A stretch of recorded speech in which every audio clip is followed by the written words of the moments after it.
இந்த சத்தத்தை கேட்டுக் கொண்டிருக்கிற உங்களுடைய என்னுடைய வாழ்க்கையில நிறைய தலை குனிவுகள் இருக்கலாம். ஒருவேளை இந்த சத்தத்தை கேட்கும் போதே நான் நிறைய இடத்துல தலை குனிந்து போனேன். உங்கள் சொந்தக்காரர்களுக்கு முன்பாக நீங்கள் தலை நிமிர்ந்து நடக்க முடியாத ஒரு சூழ்நிலையில நீங்கள் சிக்கி தவித்துக் கொண்டிருக்கலாம். ஐயோ, இவர்களுக்கு முன்பாக தலை நிமிர்ந்து வாழ வேண்டிய நான் தலை குனிந்து வாழ்கிறனே அப்படின்னு உங்களுடைய இருதயம் ஒருவேளை அங்கலாய்க்கலாம்.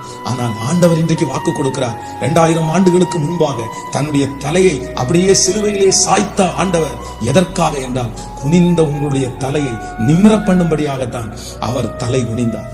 நான் நம்புறேன், இந்த சத்தத்தை கேட்டுக் கொண்டிருக்கிற என் அன்பு ஆண்டவருடைய பிள்ளையை இன்று ஆண்டவர் உன்னோடு கூட பேசுகிறார். உன்னை நிறைய பேர் தலை குனிய பண்ணலாம். நீ வேலை செய்த இடத்துல உன் தலை குனிய பண்ணலாம். உங்கள் பேரை கெடுத்து உங்களை தலை குனிய பண்ணலாம். நீங்கள் அந்த தெருவழியாய் நடந்து போகும்போது இப்பொழுது உங்களை தலை குனிய வைத்து விட்டு அவங்க நிறைய பேர் தலை நிமிர்ந்து நடக்கலாம். ஆனா ஆண்டவர் வாக்கு கொடுக்கிறார், உன் தலையை குனித்தவர்கள் சீக்கிரமாய் தலை குனிந்து போவார்கள். ஆனால் அவர்களுக்கு முன்பாக உன் தலையை நான் நிமிர பண்ணுவேன் என்று கர்த்தர் வாக்கு கொடுக்கிறார்.